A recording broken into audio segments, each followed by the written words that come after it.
Hi students, आज मैं बताना है इस क्वेश्चन में कि कौन सा नंबर बड़ा है। जैसे ए ऑप्शन में इन दोनों नंबर से कौन सा नंबर बड़ा है, बी ऑप्शन में इन दोनों नंबर में से कौन सा नंबर बड़ा है, सी ऑप्शन में इन दोनों नंबर में से कौन सा नंबर बड़ा है।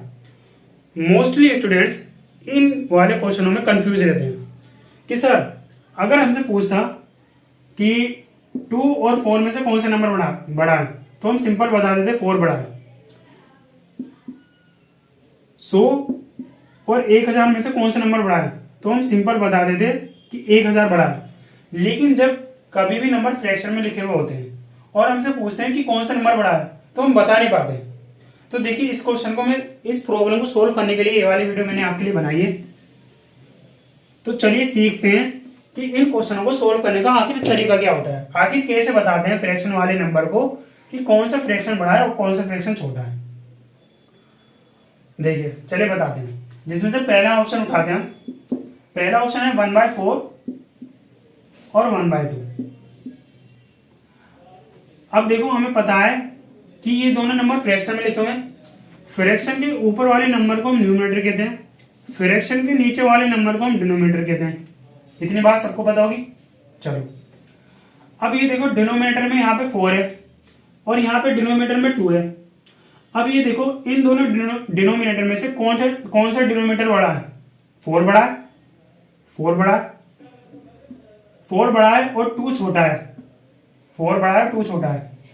तो फ्रैक्शन में डिनोमिनेटर जितना ज्यादा डिवाइड करने के बाद ओवरऑल फ्रैक्शन की वैल्यू उतनी कम। फ्रैक्शन में डिनोमिनेटर की वैल्यू जितनी कम ओवरऑल डिवाइड करने के बाद वैल्यू उतनी ज्यादा। कुछ आया समझ में? नहीं सर। देखिए बस मैंने जो बोला वो बात याद रखना। मैंने आपसे बोला अभी कि फ्रैक्शन में डिनोमिनेटर की वैल्यू जितनी ज्यादा ओवरऑल फ्रैक्शन की वैल्यू उतनी कम। फ्रैक्शन में डिनोमिनेटर की वैल्यू जितनी कम ओवरऑल फ्रैक्शन की वैल्यू उतनी ज्यादा। इतनी बात याद रखना। कोई भी हम नंबर लेते हैं, जैसे 2 नंबर ले लो, जैसे कि हमने ले लिया 4/2, ठीक है, और 4/4, ठीक है।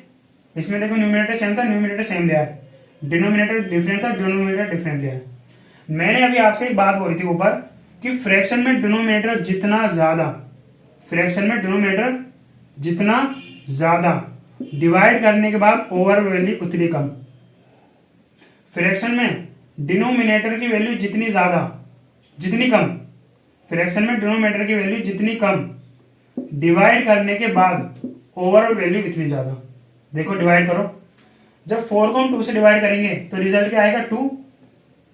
जब 4 को हम 4 से डिवाइड करेंगे तो रिजल्ट क्या आएगा 1।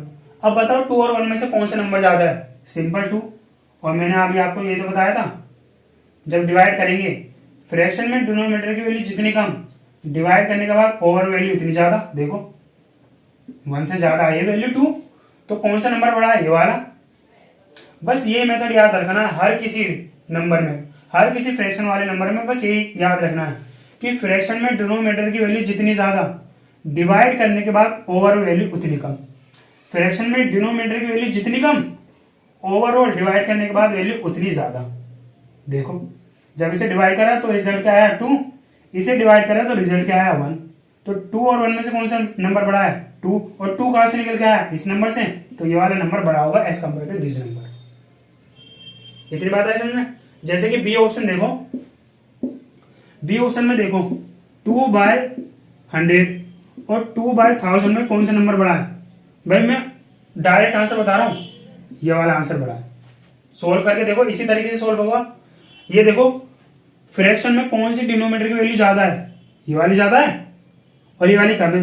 तो ओवरऑल डिवाइड करने के बाद ये वाली वैल्यू कम आएगी और ये वाली वैल्यू ओवरऑल डिवाइड करने के बाद ज्यादा आएगी। चाहे तो करके देख लो, करके देखना है एक बार खुद ही, मैं नहीं करवा रहा। सी ऑप्शन देखो, सी ऑप्शन भी इसी तरह से होगा। जैसे कि 7/200 लिखा है और लिखा है 7/2000। अब इन दोनों नंबर में से कौन सा नंबर बड़ा है? भाई वो वाला नंबर बड़ा होगा जिसका डिनोमिनेटर की वैल्यू कम होगी। और डिनोमिनेटर की वैल्यू कौन सी कम है? ये वाली। तो ये वाला नंबर ज्यादा होगा। बस ये चीज याद रखने में, फ्रैक्शन में डिनोमिनेटर की वैल्यू जितनी ज्यादा डिवाइड करने के बाद ओवर वैल्यू उतनी कम।